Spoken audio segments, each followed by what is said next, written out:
जेगेसी खबर अब तक में आप सभी का स्वागत है। मैं हूं आपके साथ मीरू शर्मा। खबर अब तक में आगे बढ़ने से पहले आइए नजर डालते हैं इस वक्त की प्रमुख सुर्खियों पर। शिवसेना डोगरा फ्रंट द्वारा जम्मू के रानी पार्क में जम्मू कश्मीर की मौजूदा सरकार के खिलाफ किया गया विरोध प्रदर्शन।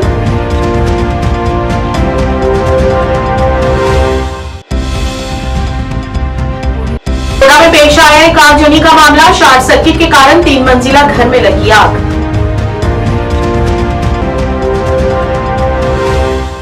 एनएसयूआई जम्मू कश्मीर इकाई द्वारा आज जम्मू में प्रियंका गांधी के खिलाफ अभद्र टिप्पणी किए जाने को लेकर भाजपा नेता रमेश बिदूरी के खिलाफ किया गया विरोध प्रदर्शन। उन्हें पार्टी से निष्कासित करने की मांग।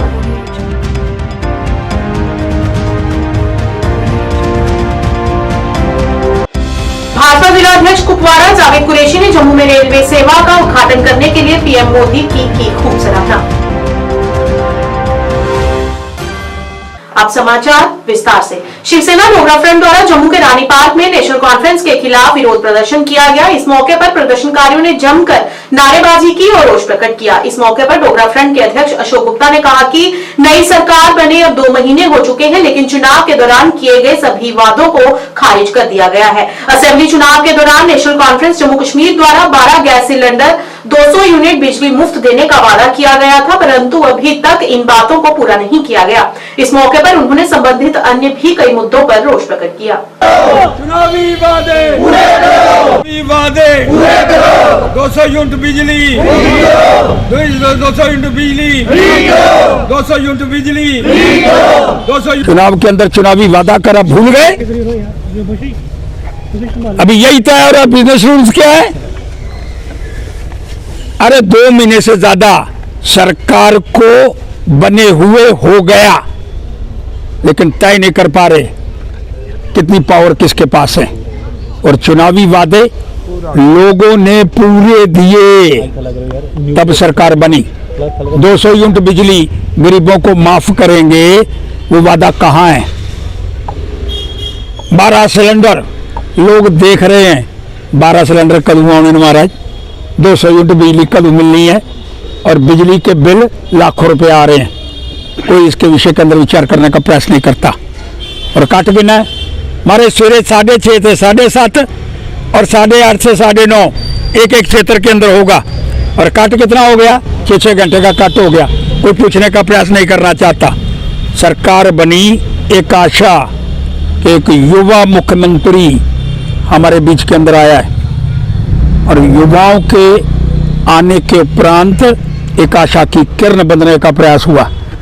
लेकिन अभी तक यही चल रहा है कि पावरें एलजी के पास हैं या पावरें मुख्यमंत्री के पास हैं। अभी ये नहीं था और आप मेरे पास केड़ी पावर है? अरे बाबा, वही पावर एक बिजनेस रूल बना हुआ है जो दिल्ली की सरकार ने बनाया हुआ है, उसके मुताबिक काम करो। अब एक और नया विषय स्टार्ट हो गया है। बिजनेस रूल चुनी हुई सरकार बना करके एलजी को देगी। वो कौन कौन सी चीजें अपने पास रखेंगे, कौन से उनको देंगे, और 1 वर्ष लग जाएगा बिजनेस रूल बनाने के अंदर, बिजनेस रूल अपनाने के अंदर। लेकिन चुनावी वादे जो चुनावों को करके आए, मैं समझता हूँ बड़ा स्पष्ट। बिजनेस रूल की एक कॉपी है, कहो तो अगली बार आपको भी देने का प्रयास करूंगा कि बाबा ये पावर एलजी की है, ये पावर मुख्यमंत्री जी की है। आज मुझे समाचार प्राप्त हुआ है कि रेलवे स्टेशन के ऊपर सारे इकट्ठे हैं। माननीय मंत्री जी भी हमारे दिल्ली वाले आए हुए हैं, श्रीमान जितेंद्र सिंह जी। अरे बाबा बैठ जाओ, 12 सिलेंडर लोगों को मिलेंगे, लोगों को राहत की सांस होगी, 200 यूनिट बिजली मिलेगी, लाखों रुपया बिल आ रहा है, उसमें भी राहत मिलेगी।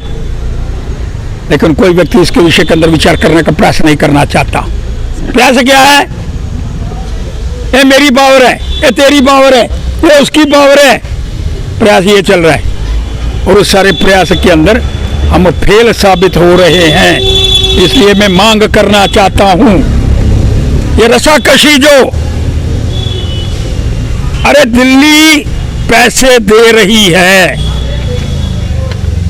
और पैसों का उपयोग जम्मू कश्मीर की सरकार ने करना है। लेकिन दुख मुझे ये है कि अभी तय नहीं हो पा रहा। नोएडा में एक आगजनी का मामला सामने आया है, जहां पर वार्ड नंबर 3 सरोंडा ट्रॉन में रहने वाले लक्ष्मी चंद कटोच के घर में आग लग गई। स्थानीय लोगों की मदद से आग पर काबू पाने का प्रयास किया गया। आग लगने का कारण शॉर्ट सर्किट बताया जा रहा है।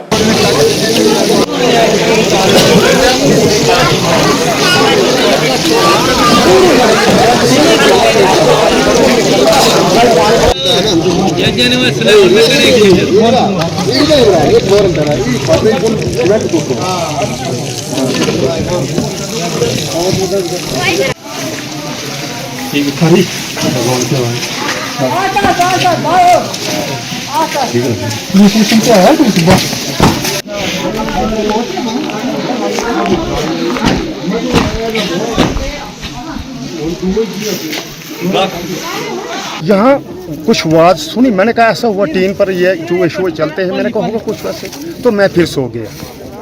कोई आधे घंटे के बाद यहाँ मुझे पता चला, जब ये पोस्ट वालों ने शोर की, यहाँ ये पोस्ट है हमारी STF पोस्ट है, इन्होंने बोला कि आग लगी है। तो आग लगी, मैंने कहा पता नहीं कहाँ लगी आग। मेरी दोतरी बोलती कहते हैं नाना जी आग लगी है, तो मैंने कहा बुझा दो।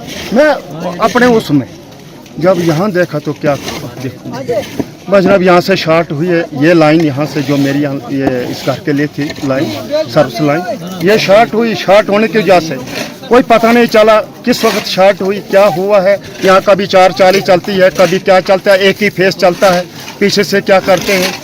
तो सिलेंडर 2 भी थे यहाँ, बड़े वाले HP सिलेंडर थे। जिस वक्त वो फटे तो फिर कोई यहाँ चारा नहीं रहा।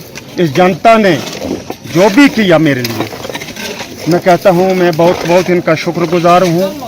खासकर फायर सर्विस और SSB डोडा, जिन्होंने या DSP कोई भी महकमा के हैं, या SDPO भद्रवा, अफसर चौकी भाला, जो भी मेरे और कोई यहाँ भाई साथी आए जिन्होंने मौके पर मेरी ये मदद की है, मकान को मेरे बजाया, इन्होंने वक्त पर आकर मेरी इतनी मदद की है। और आगे में मैं मीडिया वालों से मेरी गुजारिश है, मैं अभी मेरे पास तो ना तो खैर चलो राशन पानी मैं ले लूँगा, मेरे पास एक चादर नहीं है, पहनने के लिए कपड़ा नहीं है, तो चलो अगर मीडिया वाले मेरी तरफ से और महकमा PDD DC साहब डोडा ये मौके पर आकर मौका मुलाजा करें कि PDD वाले ये जहाँ भी जिस वक्त जाना तो वो ये ऐसे टरकाते हैं।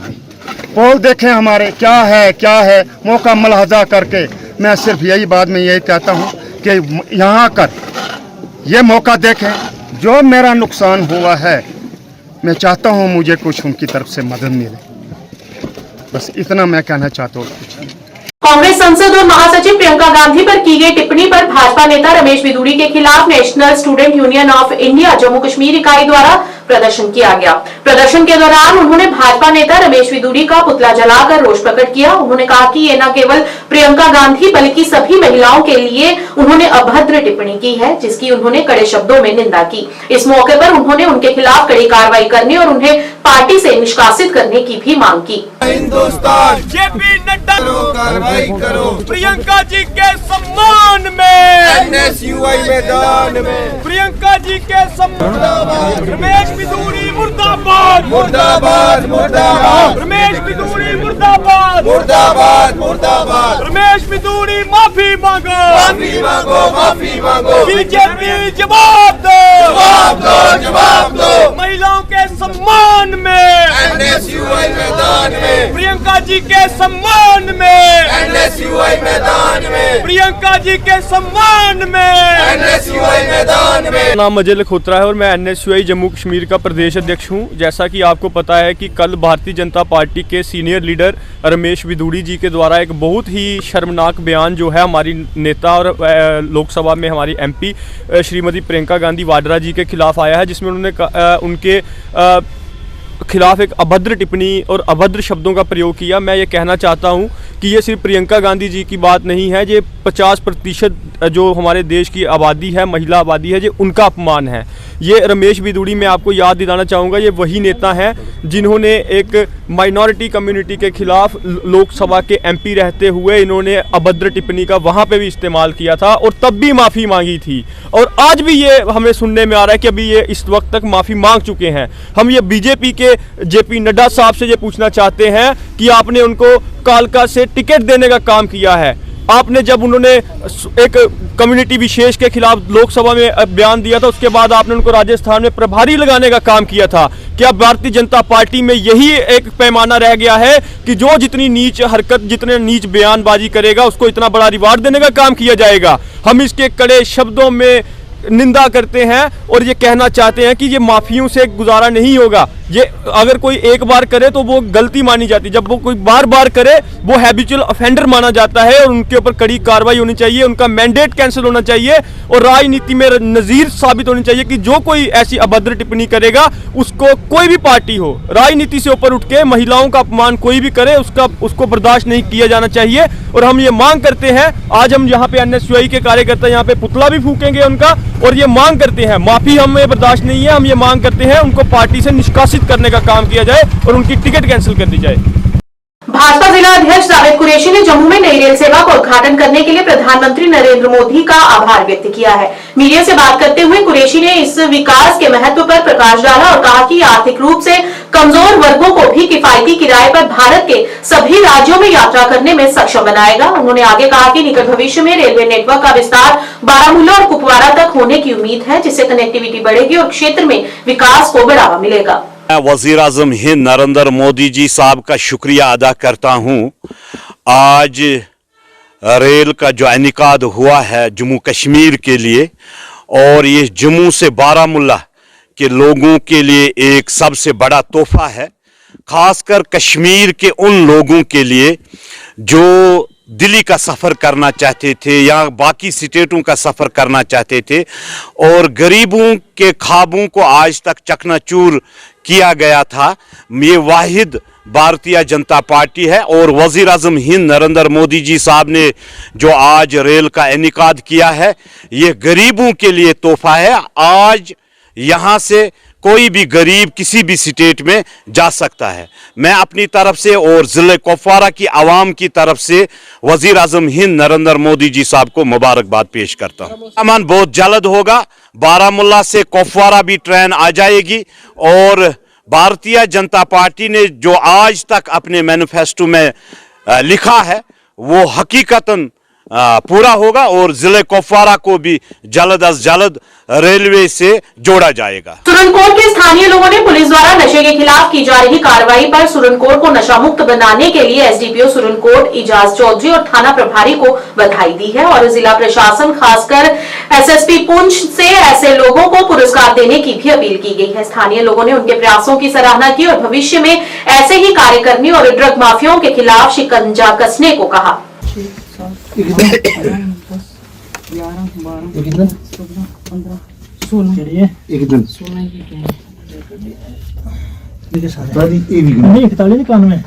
गलत होगी ना।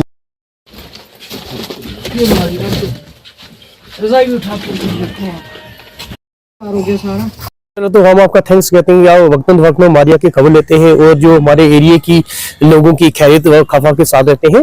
सबसे पहले हम पुलिस को, एसडीपीओ सुरनकोट और एसएचओ साहब को मुबारकबाद देते हैं कि पिछले दिनों से लेकर आज तक इन्होंने ड्रग माफिया और जो वाइन स्मगलर हैं या ये शराब के पेडलर हैं इनके ऊपर बहुत टाइट शिकंजा किया हुआ है और इनको पकड़ा है। और ड्रग सबसे पहले हमारी जो सुरनकोट में सबसे प्रॉब्लम बड़ी है कि ड्रग माफिया की, और एसडीपीओ सुरनकोट हमने देखा है कि वो सुबह से लेकर शाम तक पूरी गश्त में रहते हैं और रात को 12 बजे तक भी बस स्टैंड में गश्त नाका लगा के लोगों को चेक करते हैं। जो ये लड़के ऐसे आवारा फिरते हैं, बाइक राइडर हैं, इनको चेक करके और इनकी तलाशी लेके जो भी इसमें मुलव्वस होते हैं उनको अंदर करते हैं। जनाब एसएचओ सुरनकोट, एसडीएम सुरनकोट को हम इनको मुबारकबाद देते हैं कि ये बहुत अच्छा काम कर रहे हैं। चाहे सर्दी वहाँ पर घर में अंदर रहते हैं लेकिन ये रात को पूरी गश्त रहते हैं। हम इनको बहुत बहुत मुबारकबाद देते हैं जो इन्होंने ये ड्रग बिल्कुल। एसपी साहब पुंछ, उनको भी हम मुबारकबाद, एसएसपी साहब को, एसपी साहब को, इनको भी हम मुबारकबाद देते हैं कि इन्होंने बहुत अच्छा इनिशिएटिव लिया है कि जो ये ड्रग पेडलर है या ये जो स्मगलर है इनके ऊपर बहुत शिकंजा टाइट किया हुआ है। जी, सबसे पहले मैं तो आपका शुक्रिया अदा करता हूँ, गुलिस्तान न्यूज का शुक्रिया अदा करता हूँ कि आए दिन हमारी इस सुरनकोट या कंस्टिट्यूंसी या डिस्ट्रिक्ट पुंछ की आवाज़ को जो है वो सरकार तक पहुँचाती है। जहाँ तक रही बात के यहाँ पर ड्रग्स का मसला, आपने पूछा है, ये ड्रग्स का मसला यहाँ पर बड़ा अरोध पर चल रहा है। आए दिन हमारे नौजवानों की अमवात हो रही है, लेकिन जब से DYSP एजाज चौधरी ने यहाँ पर चार्ज संभाला है और यहाँ पे SSP पुंछ ने जब से चार्ज संभाला है, तो पुलिस को हमने देखा है कि पुलिस हरकत में है। और पिछले 5-6 दिनों में तो पुलिस ने इस कदर कार्रवाई ड्रग्स पेडलर के खिलाफ, ड्रग्स लेने वाले के खिलाफ, ड्रग्स बेचने वालों के खिलाफ कार्रवाई की है।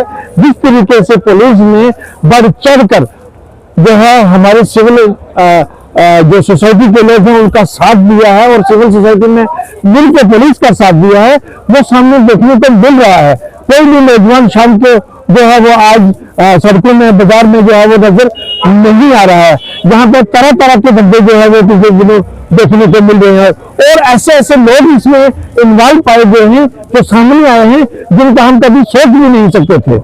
वजह क्या थी कि यहाँ पर कोई भी कार्रवाई जो है वो ड्रग्स के खिलाफ जो मुकम्मल तौर पर नहीं हो रही थी, जिसका नतीजा ये निकला कि ड्रग्स जो है वो बड़े पैमाने में सुप्रीम कोर्ट के अंदर फैल रहा था और हमारे नौजवान उसमें इन्वॉल्व हो रहे थे।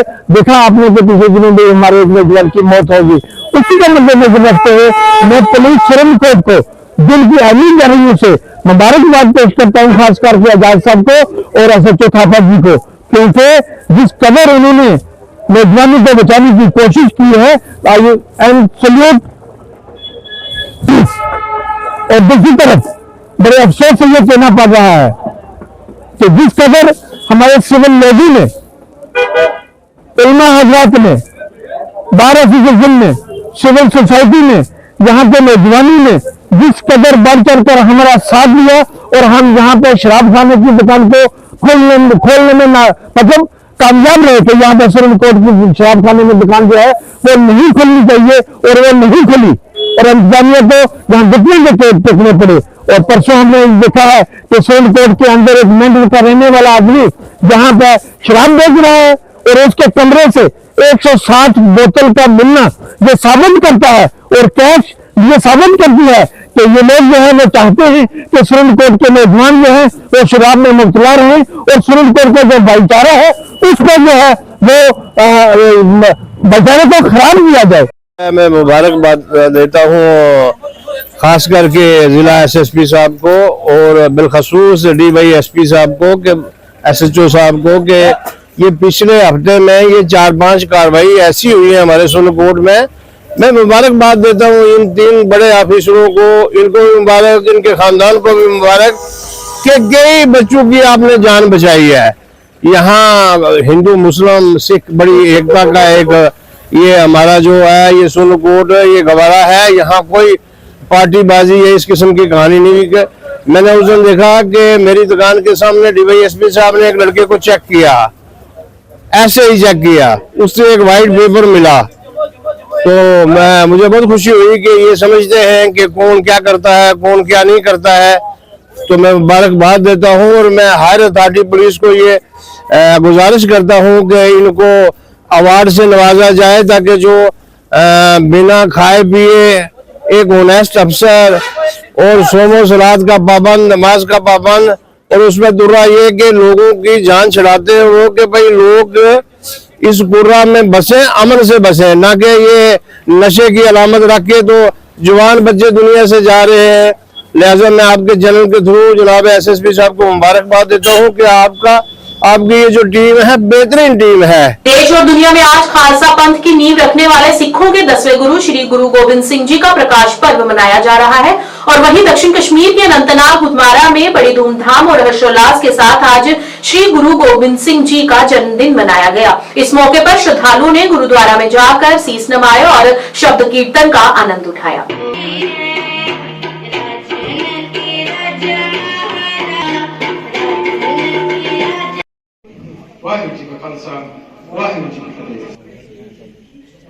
संगत जी की फतेह। आप सब जीनो श्री गुरु को सामने एक शब्द पेश करने जा रही हैं।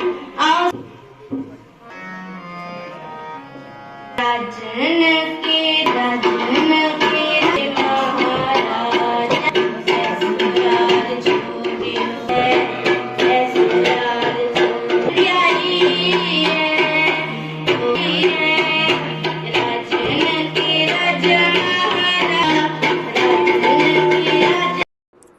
शुक्रिया आपका भी। आज जिस तरह आप देख रहे हैं कि पूरी दुनिया में आज 10वें गुरु, सिखों के 10वें गुरु गुरु गोबिंद सिंह जी महाराज का प्रकाश पूर्व, जिसका हम बर्थ एनिवर्सरी पूरी दुनिया में मना रहे हैं, और इसी सिलसिले में आज जो विशेष प्रोग्राम डिस्ट्रिक्ट अनंतनाग में वो हुटमड़ा में हो रहा है। उसके दिन ही गुरु जी का जन्म पाटलिपुत्रा, जिसको आज मॉडर्न डे पटना हम कहते हैं, पटना साहिब में हुआ था। और अगर हम बात करें गुरु जी की टीचिंग्स की, आजकल के दौर में गुरु जी ने, अगर हम गुरु जी की बात करें, गुरु जी ने हक और इंसाफ की लड़ाई लड़ी, जो जबरन और जुल्म के खिलाफ आवाज़ उठाई। और हमें चाहिए कि आजकल के दौर में भी हमें गुरु जी की टीचिंग्स पे चलने की बहुत ज़रूरत है। जबरन और जुल्म के खिलाफ हमें आवाज़ उठानी है। गरीब मस्कीन जिस पे जुल्म हो रहा है उसके हक में लड़ाई करने की ज़रूरत है। खालसा पंथ की बुनियाद भी रखी थी और सिखों को एक अपनी आइडेंटिटी दी थी। जितना हो सकता है कि गुरु जी की टीचिंग्स पे हमें चलना चाहिए। अमनदीप बीआर मेडिसिटी ने आज एक बार फिर 12 रोबोटिक घुटने और कुल्हे की प्रतिस्थापना सर्जरी की। डॉक्टर अवतार और उनकी ऑर्थोपेडिक सर्जरी टीम द्वारा सर्जरी सफलतापूर्वक की गई। श्रीनगर में अस्पताल के उद्घाटन के बाद से अमनदीप ग्रुप ऑफ हॉस्पिटल्स अपने अमनदीप बीआर मेडिसिटी अस्पताल के माध्यम से घाटी में रोबोटिक्स घुटने और कुल्हे के जोड़ प्रतिस्थापना लाने वाला पहला अस्पताल है। यह एक अभूतपूर्व सर्जिकल विकल्प है जो पारंपरिक तरीकों की तुलना में सटीकता, कम समय में ठीक होने और बेहतर परिणाम सुनिश्चित करता है। अब तक अमनदीप ग्रुप ऑफ हॉस्पिटल्स ने हिमाचल प्रदेश, पंजाब और जम्मू कश्मीर और कई अन्य राज्यों में 1.55 मिलियन रोगियों का इलाज किया है। I want to take a moment to address the concerns that regarding the situation and surroundings that occurred in our hospital regarding the surgeries. हमारी जो पहली प्रायोरिटी है और जो हमारा टॉप मोस्ट प्रायोरिटी है ये है कि वो हमारी पेशेंट सेफ्टी है और पेशेंट वेलबींग है, जिस पे हम कभी कॉम्प्रोमाइज़ नहीं करेंगे। तो दूसरा चीज़ इम्पॉर्टेंट ये है कि हमारा जो यहाँ पे आने का मकसद है, अमनदीप का आने का मकसद है, वो ये है कि हम यहाँ पे अफोर्डेबल सर्जरीज़ प्रोवाइड करें उन पेशेंट्स को जो अफोर्ड नहीं कर पाते हैं सर्जरीज़, जिनकी रेट बाहर जाके यहाँ से डबल ट्रिपल हो जाती है। तो हमने यहाँ पे पिछले 3 महीनों में ऑलमोस्ट 60-70 रोबोटिक सर्जरीज़ की, पहली बार रोबोटिक सर्जरीज़ की कश्मीर में, including the hip robotic surgeries जो पहली बार कश्मीर में हुई है। And that too on we did ceramic knee replacement, वो पहली बार नॉर्थ में हुई है हमारे अमनदीप हॉस्पिटल में। यहाँ पे पहली बार जो नी रिप्लेसमेंट सर्जरीज़ है या हिप रिप्लेसमेंट सर्जरीज़ है, ये 2 टाइप्स की होती है। या तो कन्वेंशनल सर्जरी होती है जो हम बिल्कुल पूरा हाथ से करते हैं, या रोबोट असिस्टेड होती है, या टोटली रोबोटिक सर्जरीज होती है। सो हम जो यहाँ पे करते हैं, हम बोथ कन्वेंशनल भी करते हैं और रोबोटिक भी करते हैं और फुली रोबोटिक्स भी करते हैं। सो रोबोटिक्स 2 टाइप्स के होते हैं, एक सेमी रोबोटिक होता है और एक फुली रोबोट होता है। हमारे पास दोनों अवेलेबल है और जो बेस्ट रोबोट्स इस टाइम जो दुनिया में है वो हमारे पास है। हमारे पास कोरी है, हमारे पास नेविसिस है, हमारे पास सारे रोबोट्स हैं। सो इस बार ही हमने इन 2 days we performed almost 12 to 14 robotic surgeries including hip surgery also। जो रिप्लेसमेंट सर्जरीज होती है ना, इसमें इम्पोर्टेंट फैक्टर जो है ना, इम्पोर्टेंट चीज़ है वो ये है कि the quantity of cases, surgeon ने कितनी क्वांटिटी ऑफ केसेस किए हुए हैं, क्वांटिटी मैटर्स। सो इसमें क्वांटिटी मैटर करती है। जो एक सर्जन ने, क्वांटिटी मींस इसने कितनी सर्जरीज परफॉर्म की है। हमारे अमनदीप हॉस्पिटल में जो सर्जरीज होती है we do including that Amritsar branch and here, हम ऑलमोस्ट रोज के 30-40-50 सर्जरीज करते हैं, रोबोटिक सर्जरीज। एंड हमारा जो पीक होता है, हमारा जो मंथली ये होता है, हम ऑलमोस्ट 400 to 500 सर्जरीज करते हैं एक महीने में, robotic surgeries in Amandeep hospital.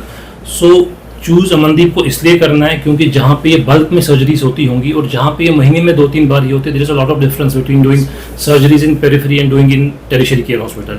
और उन हाथ्स में जिन्होंने ऑलरेडी ये 30-40 सालों से करते आ रहे हैं।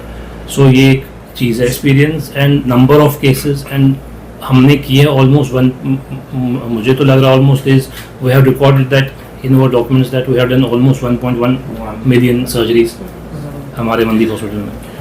एड ऑन में ये कर लें तो we have a good number of doctors, plus हम जो श्रीनगर में अभी कर रहे हैं that's a very affordable rates. मकसद हमारा यही था, जो भी यहाँ से पेशेंट जाते थे अमृतसर, उनको सर्जरी कॉस्ट अपार्ट फ्रॉम उनका रहना पीना खाना ट्रैवल करना, वो सारी चीज़ें हमने देख के we have taken the initiative कि एक अस्पताल हमारा यहाँ पे भी होना चाहिए। नाउ अभी डॉक्टर साहब ने बोल दिया है कि रोबोटिक सर्जरी हम डेली बेसिस कर रहे हैं। अभी जो 2 दिन पहले हमने सर्जरीज की है वो भी रोबोटिक से किया है। वी डिड 14-15 केसेस रोबोटिक, जो कि ऑलरेडी डॉक्टर बुरहान ने बता दिया। हमारे साथ डॉक्टर इरफान भी हैं, ये भी ब्रीफ थोड़ा सा दे देंगे हमने कितनी सर्जरीज की हैं, what was the outcome and all. और head of the department critical care medicine और emergency medicine Amandeep BR medicity, जो कि बाईपास टेंगपुरा में है। मैं आपको एक इम्पॉर्टेंट चीज़ बताना चाहता हूँ इस हवाले से, जो आपने सवाल पूछा कि अमनदीप ही क्यों चुना जाए इतनी सर्जरीज के लिए। इसका मेरे पास सीधा सीधा ये जवाब है आपके लिए कि सबसे इम्पोर्टेंट इस वक्त जो है वो है एडवांस टेक्नोलॉजी। हमारे पास एक एडवांस टेक्नोलॉजी है जिसमें आर्टिफिशियल इंटेलिजेंस और रोबोटिक्स का यूज होता है, पहली बात। दूसरी बात इज एफोर्डेबिलिटी एंड आपका जो है कि आपकी जो फैसिलिटी मेट्रोपॉलिटन सिटीज में पहले, यानी मानिए आप दिल्ली, चेन्नई, मुंबई या इवन चंडीगढ़ जाना पड़ता था, अमृतसर जाना पड़ता था लोगों को, जब वो डोर स्टेप पे ही अवेलेबल है तो सबसे इंपॉर्टेंट इसमें जो एफोर्डेबिलिटी के इश्यूज किस तरह से बच जाते हैं। एक तो जाने आने का खर्चा बच जाता है, दूसरा वहां रहने का, लॉजिंग का एक अलग परेशानी होती थी। मौसम जो है बाहर के स्टेट्स में थोड़ा अलग होता है, हमारे लोग उस मौसम के साथ अपने आप को मैच नहीं कर पाते। फोर्थ इंपॉर्टेंट चीज जो मैं बताना चाहता हूं कि कई सर्जरीज में ब्लड की भी जरूरत पड़ती है। यहाँ हमारे 50 रिश्तेदार होते हैं, हम 50 रिश्तेदारों को बुला करके खड़े हो जाएंगे ब्लड डोनेशन। बाहर हमें बड़ी परेशानी होती है इन चीजों की। तो इन चीजों को देखते हुए हमने ये सोचा कि क्यों ना हम कश्मीर के अंदर, श्रीनगर में, हार्ट ऑफ द सिटी के अंदर ही ये फैसिलिटी दें। एडवांस टेक्नोलॉजी भी हो जाएगी और हमारा जो है एक्सपर्टाइज भी एडिक्वेट, बहुत जबरदस्त एक्सपर्टाइज है हमारे पास, और बल्क ऑफ केसेस हमारे बहुत ज्यादा हैं और हमारा जो आउटकम है केसेस का वो बहुत अच्छा है। और अगर पेशेंट्स जो है हमारे पास से डिस्चार्ज होकर के गए हैं, बहुत ही जल्दी उन्होंने रिकवर भी किया है और उनका जो है एफोर्डेबिलिटी, कॉस्ट एंड हर चीज जो है हमने एड्रेस की। जी बेशक आपकी बात बिल्कुल दुरुस्त है। जो लोग जो बाहर जाने के लिए जाते थे, अच्छा मैं आपको एक चीज इंपॉर्टेंट इसमें ये बता दूं कि कई लोग ऐसे होते थे कि जो बाहर जाना अफोर्ड नहीं कर पाते थे, उनके लिए डोर स्टेप पे ही ये फैसिलिटी है, उनके लिए कोई मसला ही नहीं है। और दूसरी इंपॉर्टेंट चीज अभी आपके ही चैनल के द्वारा मैं बताना चाहता हूं कि हम लोगों का अमनदीप BR मेडिसिटी का कुछ NGOs के साथ भी टाई अप है ऑल ओवर इंडिया, जिसमें इम्पैक्ट गुरु या केयर EMI या एक अमन की आशा, इस तरह की एक NGO की के हमारे साथ एक टाई अप है इनका। पुंछ हवेली के विधायक इजाज अहमद जान ने आज सावजिया इलाके का दौरा किया, जहां लगातार बर्फबारी हो रही है। उन्होंने बर्फ हटाने के लिए इस्तेमाल की जा रही सभी मशीनरी का भी निरीक्षण किया और जिन इलाकों में बर्फ गिर रही है उन्होंने सबसे पहले उन इलाकों को साफ करने को कहा, ताकि वहां के लोगों को कई जगहों पर जाने में कोई परेशानी ना हो। और गलीपिंडी, चिल्ला डिगरी को सबसे पहले इन इलाकों में सड़क संपर्क बहाल करने का प्रयास करना चाहिए, ताकि वहां के लोगों को रोजमर्रा की जिंदगी में किसी परेशानी का सामना न करना पड़े।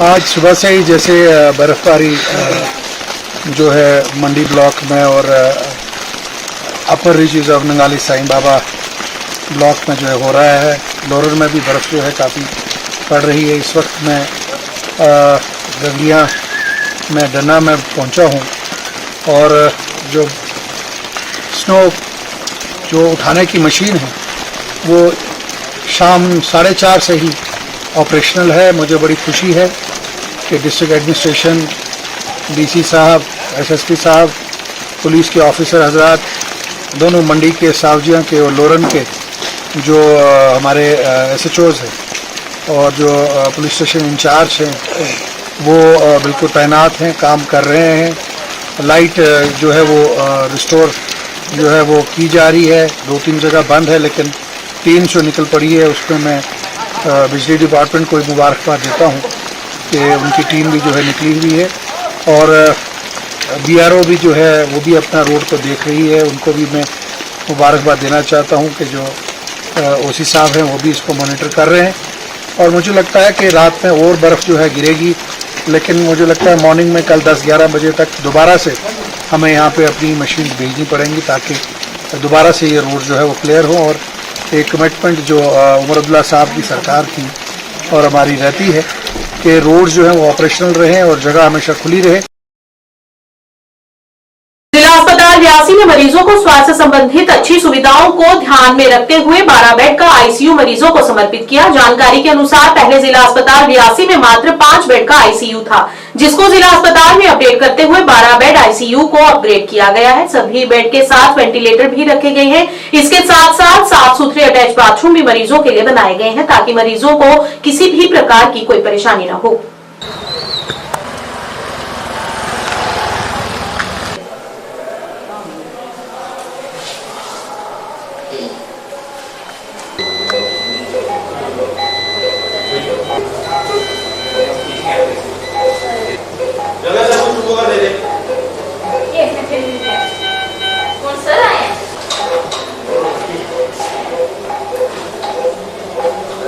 इधर रहना जाके कम से कम 3-4 दिन, तो दवाई लगातार खानी है।